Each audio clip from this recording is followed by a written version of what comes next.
Welcome, everybody. You can hear me okay? Yes. Great, okay. So, before we start, I know a lot of you in the room, but not everybody. How many of you have a yoga practice or have done some yoga in the past? Okay, great. All right, cool. Well, I hope I can bring something new to your experience today. The way I've structured this is I'm going to give a little introduction, background, some big picture thoughts about the yoga tradition that may or may not be familiar to you. And then we're going to move a little bit, and then we're going to see how that affects the way you're thinking and feeling. So, first questions first. Let me see if I can get the hang of this. What is yoga? So anybody want to raise a hand, give me just a word or two what they think yoga is? If somebody at a cocktail party said, what's yoga? I mean, just basics. Okay. Disciplining the mind, great. Integration of. Excellent, yep. Mm-hmm. Training on how to sit. Training. Okay, great. Training preparation to sit for meditation. Anything else? Okay, so there's no one answer to this. Some of the answers that I often get, especially these days, stress relief. So a lot of people are practicing meditation and yoga just to get rid of the tensions of daily living. Stretching in Sanskrit, okay, that came from my philosophy professor who also talks about flow and glow, which is the vinyasa kind of sweaty yoga that we do. Meditation, often asked. When I started actually back in the late 80s, early 90s, when I got back in my practice, many people had no idea what it was, and if I mentioned yoga at a cocktail party, they'd say something about, they'd make a joke about yogurt, right? Or they'd say, are you a Buddhist? Are you a vegetarian? Those were the things that often came up. But anyway, some of the things I was taught in my teacher trainings, yoga is a spiritual technology, meaning it's not a religion, it's not attached to any particular faith, but it is a set of tools, a technology that anyone can use to achieve spiritual connection or to move forward on their spiritual path. So I love that.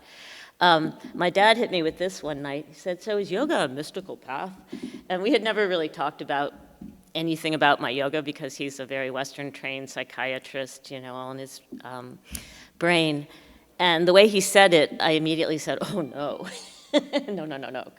It is a mystical path, meaning it's a path that can take you closer to spirit and to the metaphysical, right? To things that we can't explain or verify with our five senses. So it is a mystical path. That's not a bad thing or a good thing, it just is.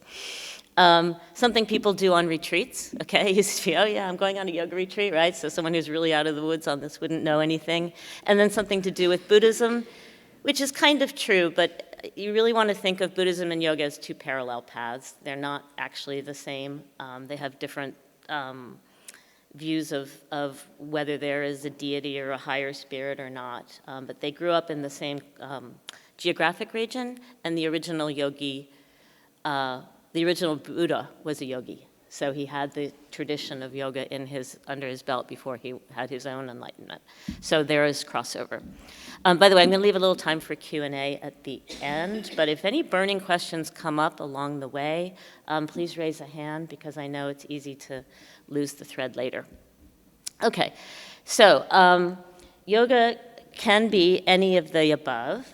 Now another little quiz. I'm going to show you a series of images, and I want to ask you which of these are yoga. How many people think that's yoga? Okay, good enough, fair enough. Again, no right or wrong here. Anybody? Yoga? Okay, I'll go back through these and talk you through them in a minute, but just a show of hands for now. Yeah? Okay. Again, no right or wrong.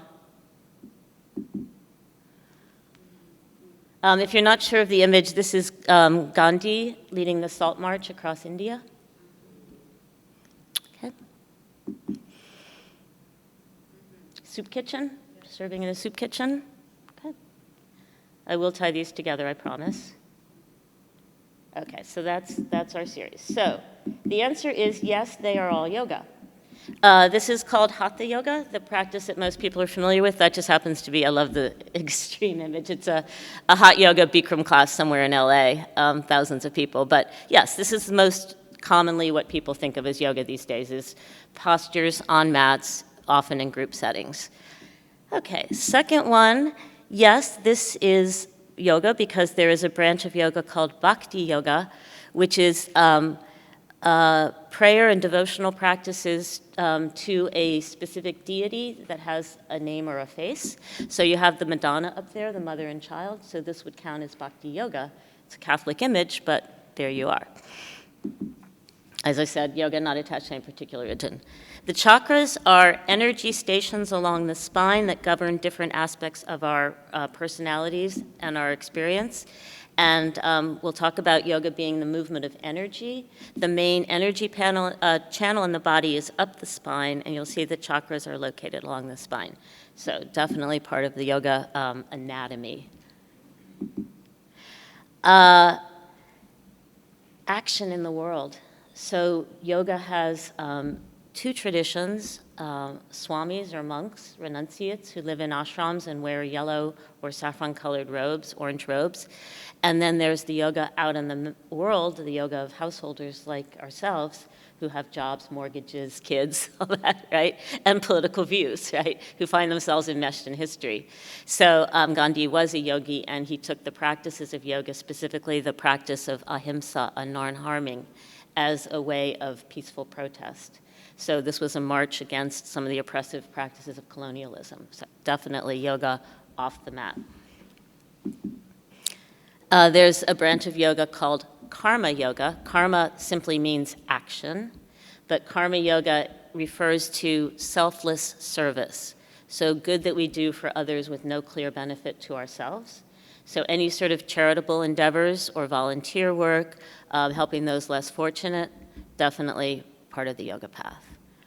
So I hope by seeing these, you're already getting a sense that yoga is more than stretching in Sanskrit. It's more than flow and glow. Okay, so we've reduced it to that. It's segued very nicely into our fitness-oriented culture, but we've lopped off huge parts of the yoga arena, the yoga set of tools, and its ability to affect different aspects of our lives and our social lives. Okay, so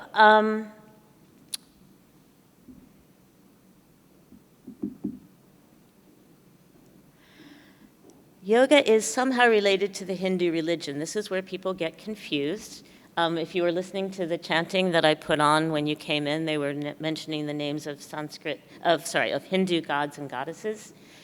Yoga is not the Hindu religion, but because the two grow up side by side in India, a lot of the practices overlap. And you will, for instance, in Bhakti Yoga, where they start, as I mentioned, praying to specific gods or goddesses. This one would be Lakshmi, the goddess of abundance.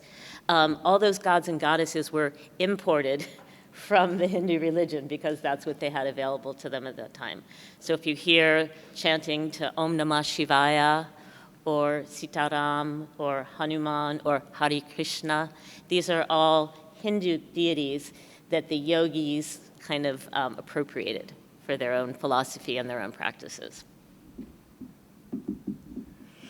So yoga is somehow related to the Hindu religion. It is also encompasses things like the Hare Krishnas, which is a sect of renunciates, of swamis, who are known for proselytizing their devotional experience to others, and we know them as chanting in public places and handing out flowers, and always chanting the name of their god, Krishna, their embodiment of the divine. Celibates, I mentioned there is a path, the twin paths of yoga, those who renounce worldly goods and live in ashrams, and those who live in the world.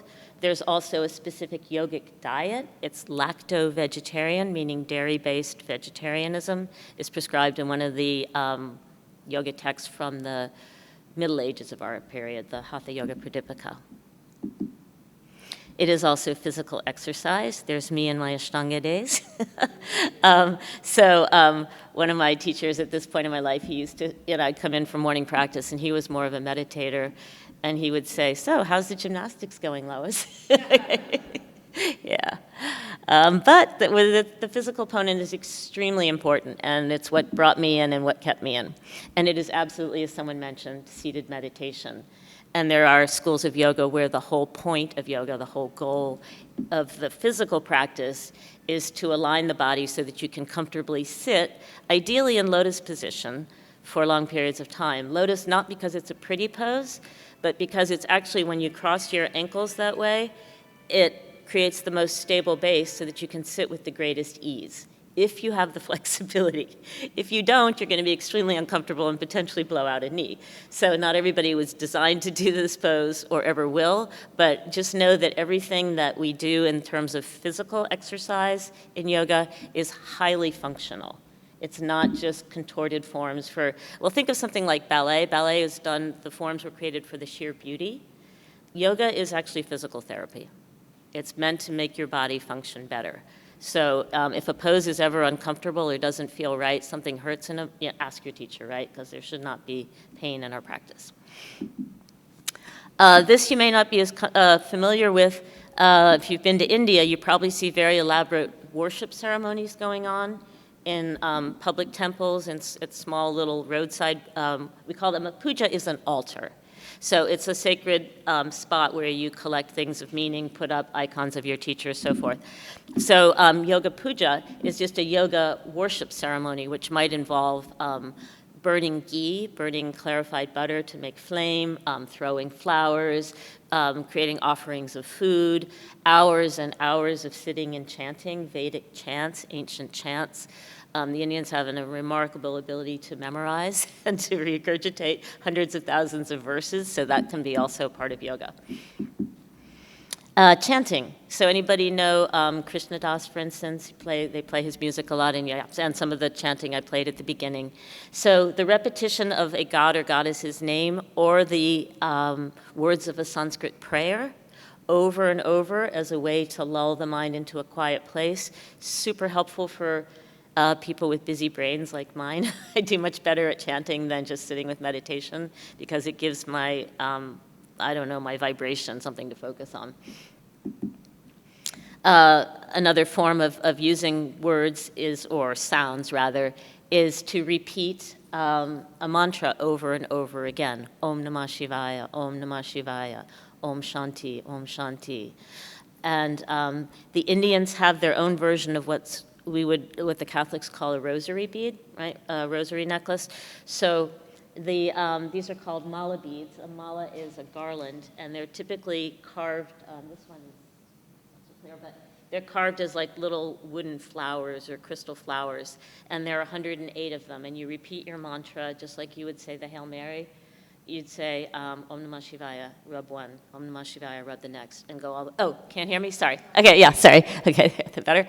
So you would say your mantra, you'd rub each bead as you go around, starting at the one where there's a tassel at the end, and you go all the way around to 108 and repeat.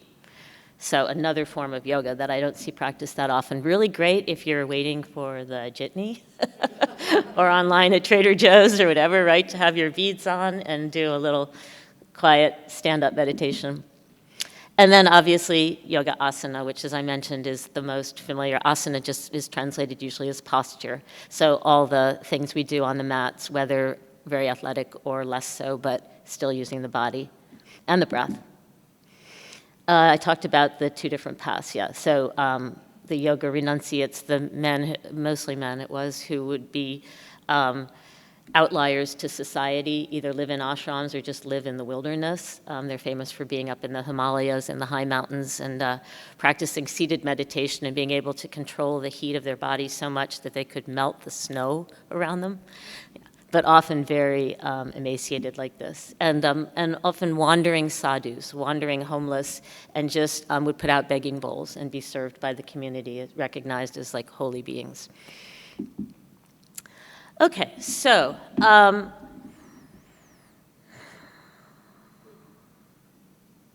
yoga starts from the outside in. It's the only spiritual technology, spiritual path that I'm aware of anywhere on the planet that starts with the physical body. Every other religion that I've been exposed to, or spiritual path, starts with the mind and prayer and reading, whether it's the Torah or the New Testament, certain rituals that involve the body, like going to church. But the point always seemed to me, at least, that you want to beam up as quickly as possible, get out of this veil of tears, out of the world of material suffering.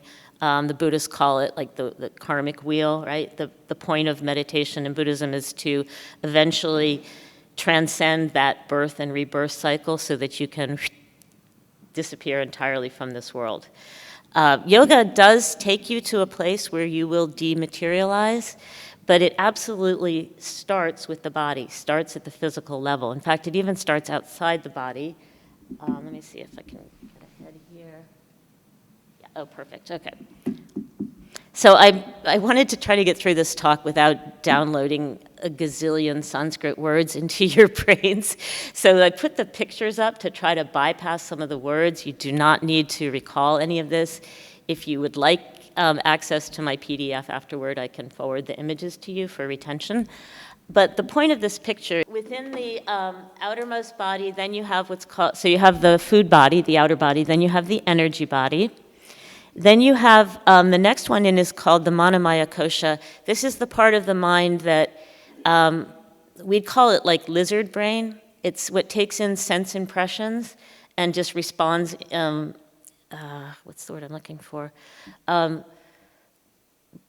Prefrontal cortex. So like you're cold, you grab for something warm. It feels unsafe, you dodge out of the way of the car. You're hungry, you go looking for food. Okay, so it's that processing mind, instinctual mind, that's what I was looking for. So it's the most basic level of the functioning of the mind. The one within that, the Vijnana Maya Kosha, is the wisdom mind, is the discriminating mind, is the mind that goes, oh man, I'm really hungry now, but I kind of want to hear what Lois is saying. I'd really like to go get a cup of coffee, but if I think I'm going to sit still and just be hungry or a little tired because otherwise I'm going to miss the talk, right? So that's the discriminating mind, and a lot of the yoga practice is going to center around that.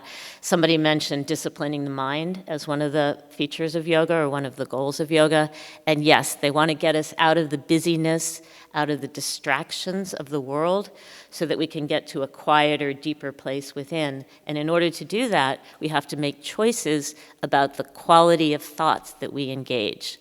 So, Shavasana that we do at the end of the relaxation at the end of an active yoga practice. One of my friends used to call that the anxiety meditation because that's when he would start worrying about whether he was going to be able to keep his job and how come he never seems to have a date on Friday night and the whole show starts, right? And I was taught early on that it's almost impossible to stop the mind. I don't know anyone who's actually done that, to stop the flow of thoughts, but you can choose whether to engage them or not. So the image that was given to me is see the thoughts like they come in through one window of the mind, you open another window and you let them go, right? Another one comes in from over here, you open the door, you let it out. So you're making that conscious choice, moment by moment, breath by breath, in Shavasana to hopefully not engage any thoughts. But if you are consciously doing something during the day, say working on a creative project, and all you can think about is that fight you had with your kid in the morning, right? You make that discrimination that let's channel the mind toward my creative project right now. The kid thing can wait, right? So Vijnana Maya Kosha, very important. And then most interesting of all to me when I started yoga was the innermost core of your being, which is your spiritual being, nothing physical, nothing energetic, just pure being, is described as Ananda Maya Kosha. Does anybody know what Ananda means? Joy. So the yogis have said in all the yoga traditions that our true nature, our innermost self, is joy. In fact, they use the word bliss. Bliss. Ecstatic, unending, eternal joy. Now, I grew up in a Presbyterian/Catholic/lapsed everything zero household. No one ever told me that my innermost self was joy, or even posited that thought that maybe under the physical discomfort, under the instinctual needs, under the busy mind, that maybe there was joy, right? That you could peel those layers of the onion back and find that. So I find that a lovely image and a compelling goal. Okay, so So yoga starts from the outer body, and we're going to move inward toward that joy. But they don't just plunk you down in a chair and say, be happy, okay? It's probably not going to happen. Something's got to change or something won't change, right? So, anybody heard of the 8 limbs of yoga? Okay, not to get into too many of the terms, but just I want to point out something very important which relates to Gandhi's work. The bottom 2 layers, the yama niyama, are almost never talked about. Does anybody have you heard those words before, yama niyama? Okay, so we have some very sophisticated people in this group. You might have done teacher trainings. You might have gone to studios where they actually teach. I lucked out. My first studio in New York was Jiva Mukti, and they were very rigorous about informing us and educating us. So that's why I ended up actually doing a teacher training. I went to the owner of the studio, and I said, I'd like to learn more about this philosophy. Where do I go? And he said, well, there aren't any schools, but if you do a teacher training, they will introduce you. So thank God for that. But the first 2, the yama niyamas, these are like the 10 commandments of yoga. You know, thou shalt not kill, thou shalt, etc. The first 5 have to do with how you treat other people. Non-harming, non-stealing, telling the truth. Celibacy is actually one of them. And not hoarding, not being greedy. Okay? So these are 5 things that you're meant to do. They're ethical principles, how you treat others in the world, other people, other beings, the planet itself. Okay? So you see that that's at the bottom of the ladder or the bottom of the tree. You're meant to do these in order. So in other words, you have no business practicing yoga poses or breathing practices if your life is a snarl of misbehavior. So it's humbling to think about that, right? But most of us probably would never advance past this stage if we were being rigorously honest. The next set is practices that you do toward yourself. So cleanliness, contentment, devotion to a higher power, that sort of thing. So they're internal practices, but you're still not moving or breathing or doing anything physical. So we're going from that outside, the outer world, to how you treat yourself. And then finally, the third one, you get to the asana practice, which is where most people begin and end, from what I see in our culture. I'd say 90% of the people who consider that they practice yoga are just doing that level, which again, I mean, it's fine. It's where we got in time. But I hope by the end of this, you have a greater appreciation that yoga has so much more to offer than touching your toes. And even the physical practice is not about flexibility. We'll talk about that in a minute, too. Once you've mastered asana, then you can go on to pranayama or breathing practices. So again, most yoga classes will start with some breathing, but technically, until you've done advanced asana, you have no business working on the more subtle level of the energy body. I don't know if you've heard of a teacher, Patabi Joyce. He created a system, confusingly also called Ashtanga Yoga. And he had some Western students coming to study with him in Mysore, India, but he hadn't offered any teacher training. So a group of like 5 or 6 of these advanced teachers, you might know Richard Freeman and that group, David Williams, anyway, back in the 70s, they said, please, please, please, will you offer us a training? So he begrudgingly agreed. They all flew over there. And he fired the entire group on the first day because they couldn't do a retention on an exhale, meaning breathing out and not breathing in for 4 minutes. So they all went back home, and that was the first and last teacher training he ever offered. So yeah, there's certain rigors and certain traditions, lineages about who gets to do what. I was taught that you shouldn't do pranayama early on, and you should never breathing practices. You should never do them unassisted because you might have the energy might get out of control. There were always the ominous stories of someone on a retreat who had a psychotic break because of a breathing practice. Yeah, these things can happen. So again, we're playing with fire was the image, and that we can't be trusted to do this alone. Sometime I'll give you a whole talk about gurus. That's another discussion, but yeah. So after you master asana, then you get to pranayama. Then pratyahara is what's called withdrawal of the senses. So there's actually a mudra like this where you cover your ears, your eyes, your nose, and your mouth. And you literally, it's like see no evil, hear no, okay? You literally kind of shut down the world. But this is that pulling inward those koshas, Whereas I mentioned, you got to get past the instinctual, sensuous mind, busy taking in, oh, it's too hot in here, the lights are too bright, whatever, okay? You got to get past all that, withdraw the senses. So you're moving inward, inward, inward. And the last 3 layers on that chart are meditation practices, going deeper and deeper into self toward that bliss body at the center. So that is how yoga works. Now, the question is, why? Anybody? Yeah. I'm just curious. When I learned yoga first, breathing was very much a part of it. I'm not sure, like, when you're saying pranayama, if you're talking about a certain discipline that works you step by step toward a certain goal of controlling your breathing. But to me, like, when you're practicing yoga, the best way to do it is to involve consciousness of the way that you're breathing, so that, inhale, exhale, et cetera, et cetera.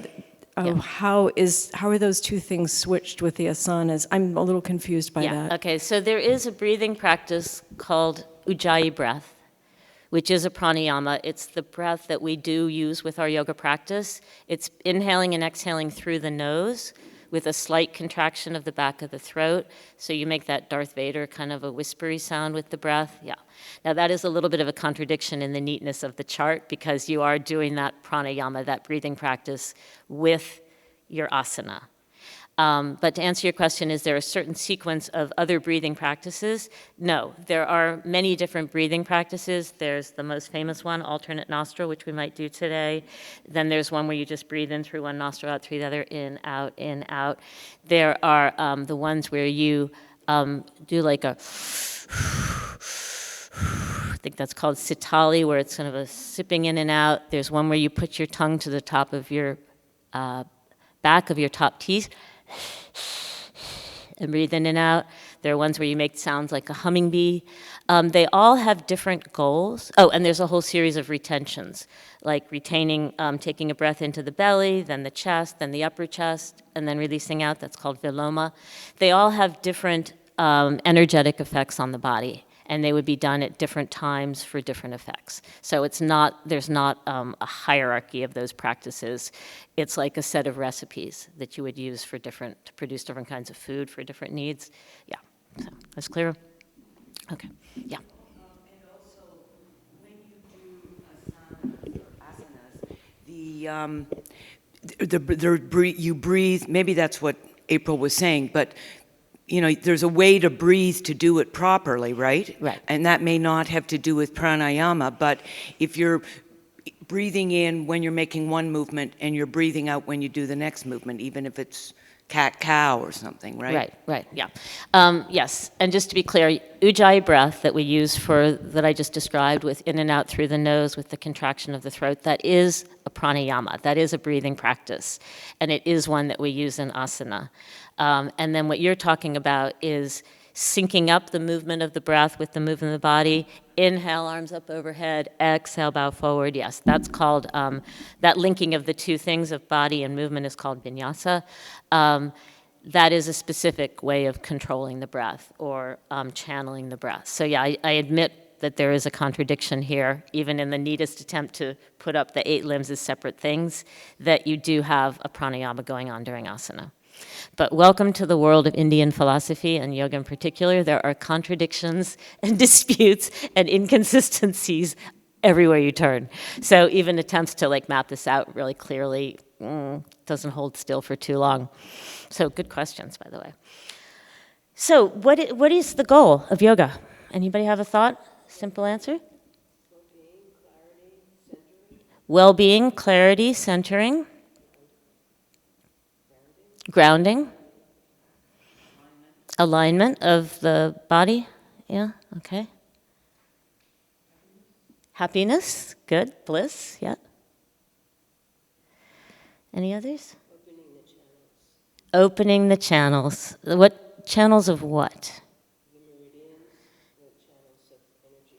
channels of energy, yeah. So there are a lot of answers to this question, just as many as there were to what is yoga or which of these are yoga. Today, my focus is this one. Now, my philosophy professor said this a while ago, and he likes to be a bit provocative. And then when he said it, I got really uncomfortable, which probably says more about my relation to power than anything he was saying, right? But yoga is access to power. And I immediately thought, ooh, that sounds dangerous. You know, you give people power, what's gonna happen, right? It could be abused. That's what people, what do they say? Abuse of power comes as no surprise, right? Or, is it power corrupts absolutely? There's all these phrases to warn us about this, yeah. So I was uncomfortable, but it turns out he was right, and Adriana hit it right on the head there. So there are pathways in the body, they're channels, and there is energy in the world, it's called Shakti, and there's energy in the body, it's called prana. Prana is just a different subgroup of the Shakti, right? And the yogis saw the body, mind, all of it, as a conduit for energy. Not meant to be like a vessel. It is a vessel, but we don't want to block and retain energy. We don't want to hold it in too much, and we don't want to block it from coming in, and we don't want it to accumulate in some places and get stuck, like dams in a river, you know, where like sediment and leaves and stuff get clogged up and the water can't flow. So yoga is about accessing power and getting it to move through us. So simple analogy. So this is an electric outlet. Electricity is a form of power. So what do we call our electrical companies? Power companies. LIPA, right? Long Island Power Authority. That should make you nervous right there. Okay? But, so you picture that there are like light sockets all over your house. There are little sockets all over your body. There, okay, that's my timer. Technically, energy should be able to move in and through all of those pathways. The yogis say there are 72,000 of these pathways. That's just the Indian way of saying there are a lot of them. I've never seen that mapped out. I don't think it would be possible. It would take something larger than this room, to whatever. But there are a lot of pathways, and when they're flowing well, you have all the power you need. I don't want to say more. You have all the power you need. Okay? The problem is, I don't know how many times I have gone to recharge my phone or my AirPods or whatever, and I come back like 4 hours later and it's still like an amber light instead of green, because I haven't quite plugged the thing in all the way. It's like that, right? So that's how most of us are with the energy that's in the universe. We're a little bit unplugged, okay? And we wonder why we're always tired or stressed out, or we don't sleep well, or we have no energy, or we're so easily distracted, or we lose our tempers. It's because the energy is stuck. And when it is, we're just not getting fully recharged. So we get, like, I will describe another analogy. The days that I don't do yoga, I feel brittle. I feel like I'm just gonna snap, you know? I'm edgier, I'm more impatient, I'm probably gonna drive too fast, I'm probably driving too fast because I left the house too late, because we were rushing to, whatever, right? And the days when I practice, even those early days in Jivamukti, I remember walking home along 9th Street from the East Village to my apartment, and I would feel like the sidewalk was made of foam rubber. You know, and New York is all hard edges and hard surfaces and right angles and concrete and all that, and I would feel like I was on kind of spongy ground. So that feeling, when you have that feeling of ease in your body, probably the energy is flowing. The power is flowing. Energy and power, I'm just gonna use those words interchangeably this morning. Okay? Same phenomenon. So when you're plugged in, when you have the happy connection, your body feels healthier, your breathing is more free, you're energetically balanced, You're not like up like this in the morning because you had a triple latte and then down an hour later because your caffeine is crashing and then up because somebody makes you nervous at a meeting and then down because you didn't like the feedback you got and boom, boom, boom, right? You're going to get not a flat line, I would say, in my experience, but more like a sine curve, like an even, like a wave that goes through the day. And I just love this now that unless I look at the clock, I actually don't have any idea what time it is at any hour of the day. I don't have the 4:30 slump anymore. You know, I don't have that. Well, I do sort of pop out of bed, all systems on, but it's pretty much I'm on and I'm alert, and I'm that way until like a little kid, somewhere around 9:30. I just go, you know, and I just want to go to bed.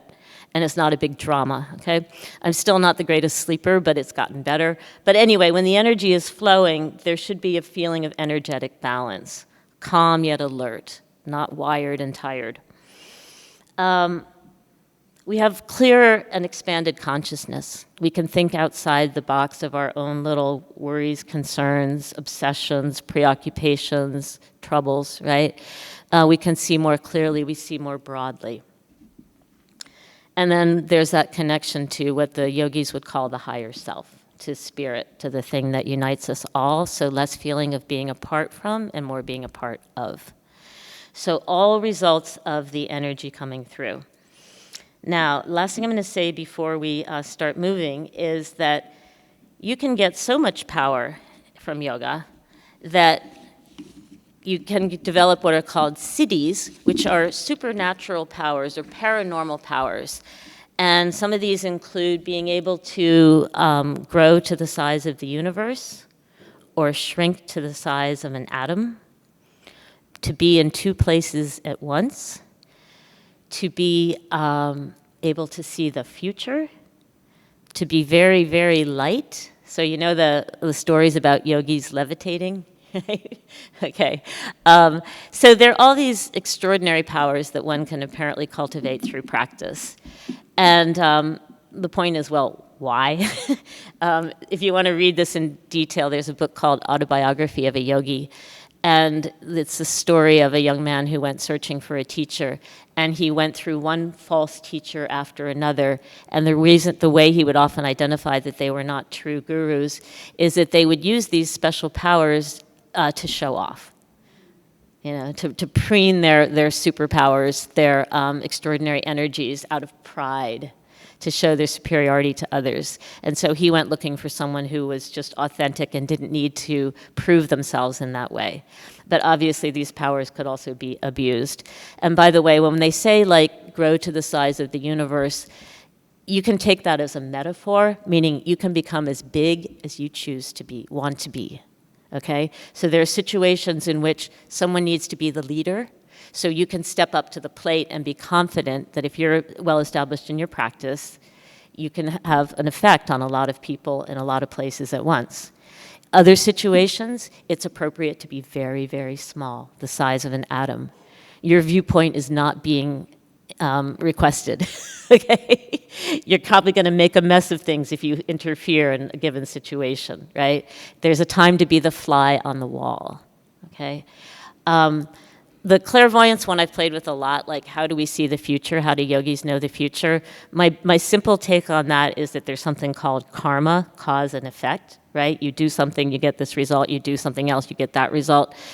I think that people who can see in the future just see things more clearly based on what's going on at the moment. So think of like your partner or your loved one, someone in your family. You know them pretty well. You know their patterns, their habits, their temperament. A situation comes up in the family, like someone gets sick.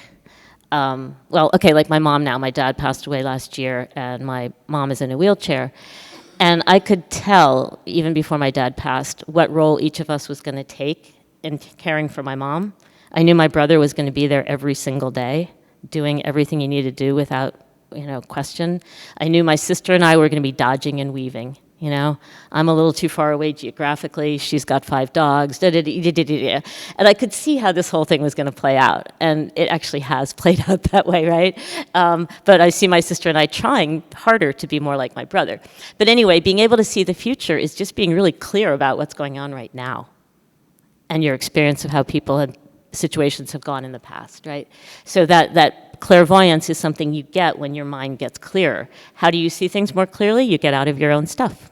You get out of your own little preoccupations and whatever's, like right now, each of you is listening to me and something else is going on in your brain, okay? Whatever that other thing is, I don't care, I don't need to know it, but that's one of your preoccupations. That multi-tracking mind, we're trying to pull out of that and get more focused on one thing at a time. And when we do, we see more clearly. So you will develop these greater powers. Everyone, that's a promise of the practice. If you practice over a long time with dedication, with regularity, how you use them is up to you. Yoga is going to give you more choices, and we'll talk about that again toward the end. But I want to get everybody up and moving. Before we do, do you each have something you can write on? Or if not, we have, I believe, little notepads and pens. So just grab something.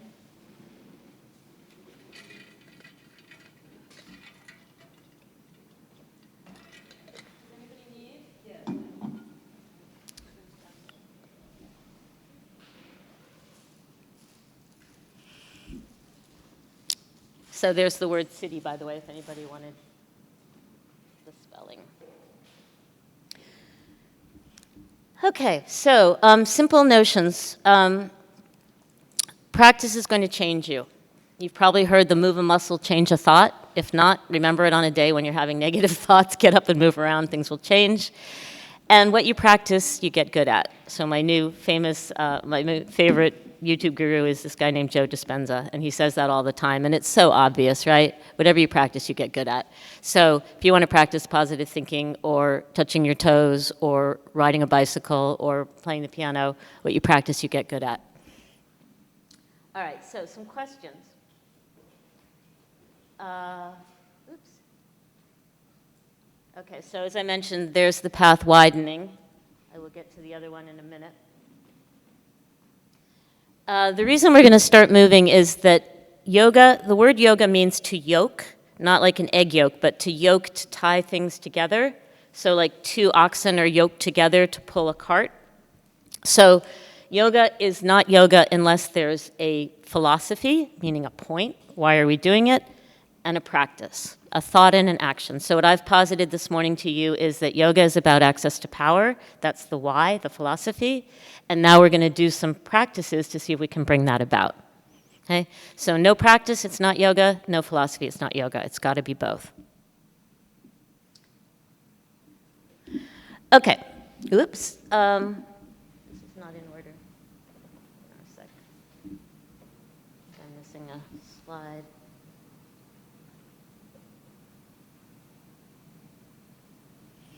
Okay, so I'm going to read you the questions because somehow they did not appear in my PowerPoint.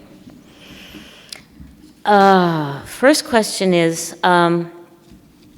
what do you want to do in your life but either can't or haven't done yet? And just one or two words on this one, okay? We're not going to journal, but just what do you want to do but can't do or haven't done? And it can be a big thing, it can be a little thing. It can be cutting out sugar, it can be changing your career. It can be moving to France, calling your sister. Okay?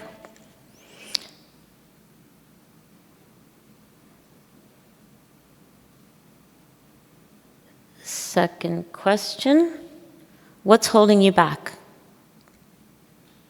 Again, just one or two words. Why have you not cut out sugar, quit your job, called your sister, done that thing?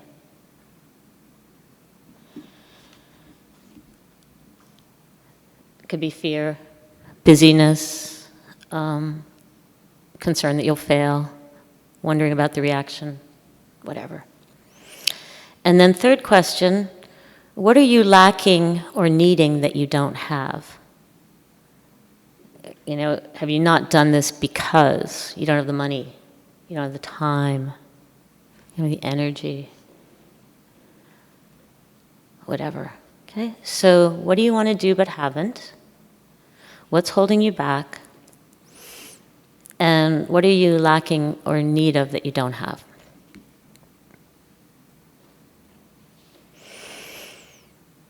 Okay, and then this is more just awareness. You don't have to write, but just maybe sit with your eyes closed. What does it feel like to be blocked?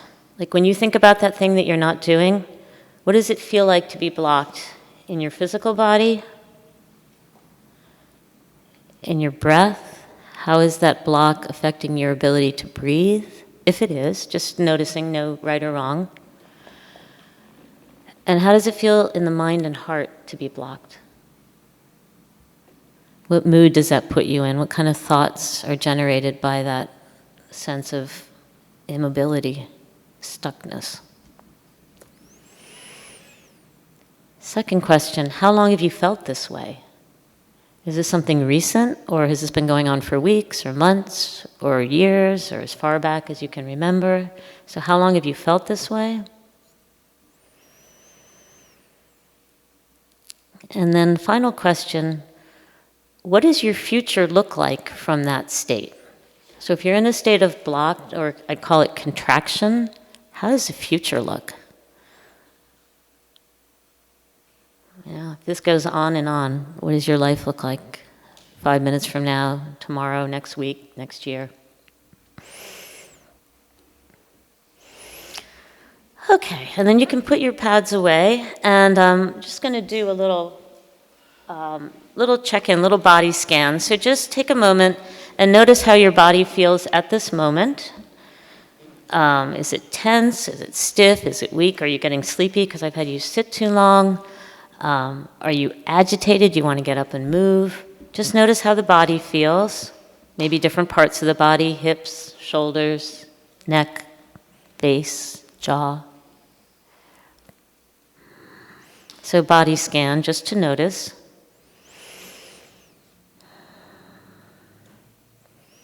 Scan your mind. What are you thinking about? So no judgments, just noting, observing like a scientist, what thoughts are going through your mind.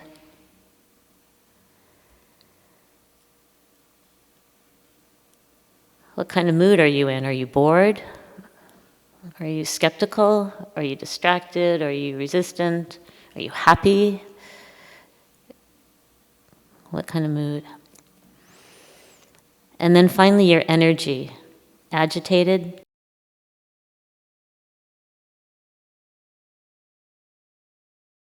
But can't or haven't? What's holding you back? What are you lacking or needing that you don't have?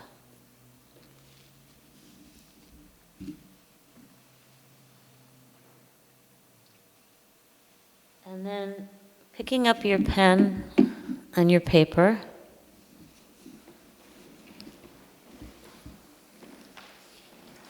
So I mentioned that yoga is a worldview or a philosophy melded with a practice. So first question is, what are 3 small practical steps you could take toward your desire? So whatever it was that you're not doing, what are 3 simple actions you could take? Say you want to quit your job. So you think, well, I better do a budget. How long can I live between jobs, right? Got to start putting some numbers down. Maybe I need to look around and see if the jobs that I'm more interested in are available in my area, right? Little baby steps, go online, get some information. So 3 practical steps.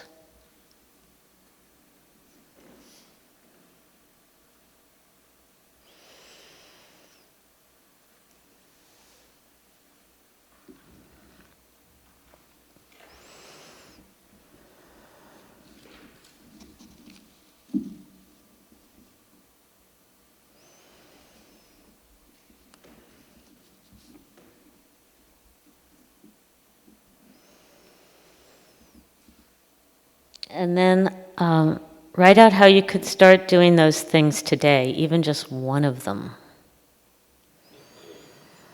I'm going to go look at my bank account. I've learned to start, go where it's warm, start with something really easy. Maybe it's sharing with a friend that I'm going to make this change, and I'm just making myself accountable by telling you on this particular day, right? So you know that expression, seize the day? I've been told to seize this day. Or one of my good friends used to say, Lois, today's the day. Like, what if this were your last, right? What little steps could you take in the right direction?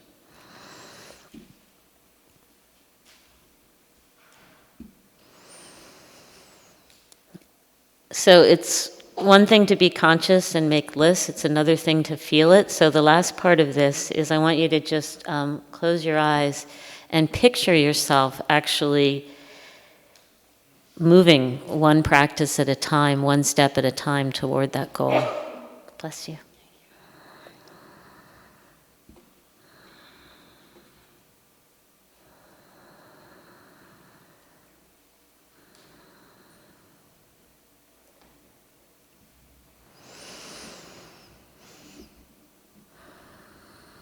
And then as we're doing this too, I just want to do a final, what I call the internal weather report. So we did a body scan before you started moving.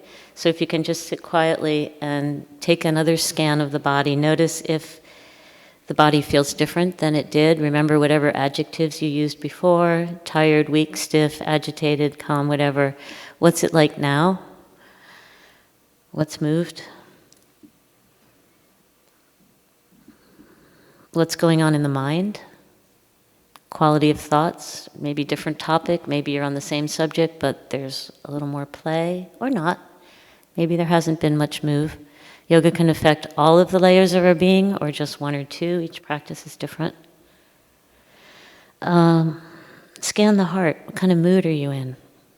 Having done some movement and breathing and thinking.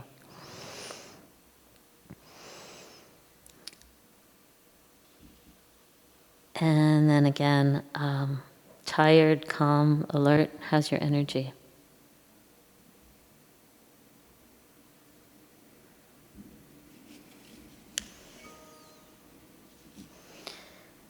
Okay, and then opening your eyes. So I mentioned that the more yoga we do, the path widens. You have more choices. This only shows two, but you actually have like dozens of options available to you now. You have more of the cities of those paranormal powers, or more of your normal powers, whatever you want to call it. You have more, right, from doing practice. So, but there's a paradox. The path opens and you can do many more things than you could have done without yoga in your life. I hope you've already felt that, or you wouldn't even be here learning more about yoga, but that's a reality. But the paradox is that the more paths that you have available to you, the more yoga you do, the more the path narrows, because you become clearer about what's actually the optimal or the best or the right path for you at each moment. So I used to have a friend who'd go, well, part of me thinks I should do this, and part of me thinks I should do that. And we would have these conversations for hours where she'd talk me into A, and I'd talk her into A because she was really leaning that way. And then she'd go, but, there's the other part of me that says B, and we go into B, B, B, B, B. And this, we never got any resolution, right? Lack of yoga. Yoga intuitively guides us, right? And with much less effort. So you'll get a sense of what your path is in this moment, however small. More clearly and more intuitively than, when the poor brain is trying to sort it all out. Some signs in my own life when I know that I'm off the path, I'm forcing things to happen. Okay, the image is the salmon swimming upstream. This is a lot of work, right? I spent most of my life that way. My feeling when I got into my yoga in my early 30s was that there was a gentle breeze from behind, like wind in my sails, that was carrying me. Okay, I can be either of those, the salmon trying too hard or the sailboat being carried on any given day, but more of the wind behind my back is proof of the practice. I also know I'm off the path when I'm avoiding things that seem difficult, unattainable, or uncertain. Okay, when I avoid anything difficult, unattainable, or uncertain, when I'm in my comfort zone. I have another friend who says she knows she's in a high state of anxiety when she gets really rigid about her habits. Got to do this at this hour and this and that. Can't call that person because they might change my mood, right? Okay, so that's off the path. And then my favorite one is doing stuff we don't care about out of habit or fear or avoidance. My mom used to call it frittering or puttering. right? I'm knocking around the kitchen or the emails or whatever, doing stuff that really doesn't matter because I'm avoiding the stuff that I really care about. So those are some signs that, time to get back to the mat. And by the way, I have a yoga mat in my house, usually in the living room, and definitely one down by my desk. As a reminder, it's always available. 10-minute rule, get down, start moving, change a muscle, change a thought. And I just want to finish with a little encouragement from Henry David Thoreau, who wrote the Walden, the great study where he went off into the woods. And by the way, took the Bhagavad Gita with him, one of the great Indian texts. It was one of the few things he took with him. So he knew a little bit about yoga then. He says, grow wild according to thy nature. Grow wild according to thy nature. So each of us has a nature, and under the fear and the social conformity and all the to-dos, we can lose that. But I love that idea of just letting yourself unfold and letting the practice be the technology that helps you to get there. So enough out of me. Questions? I think we have a few minutes. Yeah, we do. Well, we're a little bit over, but take a couple questions, if anybody has them. Yeah? In the Hamptons? I have been teaching most recently at Wolfer Vineyard in the outside during the summer. Currently, I'm just doing private lessons, but I do. Oh, and I have a senior yoga class at the Senior Center in East Hampton, which is free to all people over 60. So they have a low bar for seniors, which is good. That's relatively gentle, but we do a lot of the things we did here because we just have chairs, no mats. But I do also organize small groups if people are interested. Right now I have a group of people who want to do some kind of a level 1-2 practice, so I might organize something like that, either at my house or someone else's, so yeah. And if you want to be on my email list, I will leave my cards here, and that's the best way I send out newsletters when I have new offerings. Or if you have a studio that is looking for people, it's off season now, I have a little more time. And I also, by the way, do spend a couple days in New York in the midweek, so Manhattan nights, well, they're probably in New York right now, but I do help out people there. Yeah. Yeah. Yes. Immediately? Okay, so the question was, by doing the physical, does the mental come? Yes, but not necessarily immediately. All of this is what I say on God's time. Like even on the physical level, I used to set goals for myself, like I'm going to be able to do a handstand by Christmas. Never happened. Okay, right? Whatever. We can't set the timer for this, but they say the three things you need for successful practice is that it be done over a long time, doesn't say how long, it's a long time, with regularity and with devotion. Like bring your heart to it, bring some purpose to it, bring some meaning to it. Even if it's just like, I want my life to be more at ease. Like half the time that's my morning prayer, right? Just let me get through this day without struggling. But yeah, but that's that outside in. And by the way, those 5 koshas, those nesting Russian dolls, they affect and infect each other. So if one has gotten too big, like the instinctual mind is pushing, it rubs against the others and it irritates them and there's friction, then there's internal discord. Things you've got dis-ease within you. Your brain is going 90 miles an hour and your body's exhausted, right? It's 4 a.m. and you can't get to sleep because you can't shut off the mind. Those are those layers being out of sync. And my experience is that because yoga deals with all 5 layers, eventually they sync up a little better. Not perfect, jet lag's gonna throw you off, seasons will throw you off, changes in work life, we're human. But the ability to adapt and readjust is much more fluid, is my experience, yeah. Any other questions? Yeah. Sometimes when I practice or meditate, I see more and more possibilities. Mm-hmm. Rather than narrowing it down to one, I feel like I'm so opened up. Is there a way to narrow? I was always taught, pray for the next right action. There are many things that you could do at any given moment. I have ADHD, so I'm the queen of scatter. I'm very open. And I read a book about time management years ago, and the guy said there are A, B, and C list things in your life. A's are urgent and important, and you really should do them. B's are middle grade, but not urgent, and C's are the clutter. Most people start with the C's because they think, well, I'll check everything off, then I can get to the big thing. Never happens, right? And you feel depleted at the end of the day. If you start with the big things, he said this, and it actually turns out to be true, most of the other two kind of resolve themselves. It's the weirdest thing, but those little checklist C things, like the doctor calls you back, right? Or the check got processed anyway. I can't explain this, but a lot of the C's dissolve. So that would be my first thought. And second thought is, if you have 16 things you want to do in any given day, narrow it down to 2 or 3. Yeah, but I have 3 careers. I'm a yoga teacher, an artist, and a writer, and I struggle with that on a daily basis, where to put the energy, so I understand what you're saying, and all 3 doors are still wide open for me. So it's not easy, and it's never going to be perfect, and I think not always second-guessing yourself and thinking, oh, I could have done this, what if I'd started with that, the day would have been better if I'd only, that's pulling you down again. That's taking you off the path, all that self-judgment. There's no place in this presentation where I talked about judging yourself, right? All we did was observe. Observe and learn, observe and learn. Yeah. Good question. Others? Yeah, April, our hostess. Thank you so much for bringing me. April and I go way back. Thank you so much for being here, Lois. Yeah. I always love listening to your thoughts. I was just thinking when she asked that question, I'm very busy all the time, but I think that makes me happy, and I think that sometimes you need to acknowledge something that you're doing that seems like you're overwhelming yourself a little bit.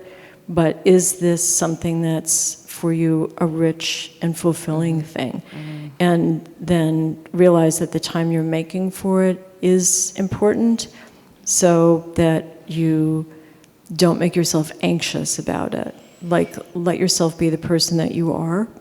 If you're a busy person and enjoy being an artist, a yoga teacher, and a writer, then you're all of those things, and the constant juggling act is just maybe part of it and not something that you need to get. I mean, the key for me is, like, don't make yourself anxious by thinking, oh, I'm doing this wrong. Like try to open up whatever little channels of time you have, and just know that there are certain things that are going to feed your soul, as opposed to be able to be checked off a list, and don't ignore the soul things. Excellent, yeah. And I've read all these books again with the ADHD about, if you're going to be at your desk, just be at your desk and, grind away for a certain amount of time and don't blink and don't breathe. And I found, like, I'll be in the middle of, like, writing one of my newsletters, and I'll think of one of you, and I'll think, I need to check in with Missy. I haven't seen her for weeks. And it makes me so happy to just pause and shoot her a little text. It doesn't pull me off what I was doing. It's somehow related in my heart, so I just follow that, right? That's a very different feeling from, oh, that last sentence really sucked. This newsletter is just not coming together. What's to eat? We're over to the fridge. We're not even hungry, right? That's different from the thing that came from my heart that was, seemed like a distraction but wasn't. Yeah.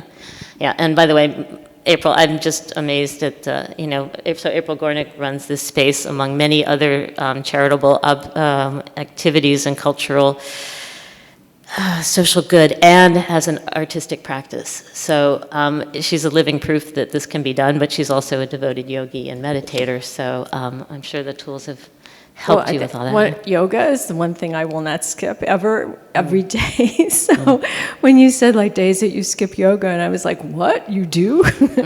I mean, I literally can't do that. That's just like one of my absolutes. Yeah. So, but if you can and not feel awful, then good for you. If you're too busy to practice, you're too busy. Yeah. Other questions? Was this helpful? Okay, great. Yeah, no, thank you so much for having me and for coming.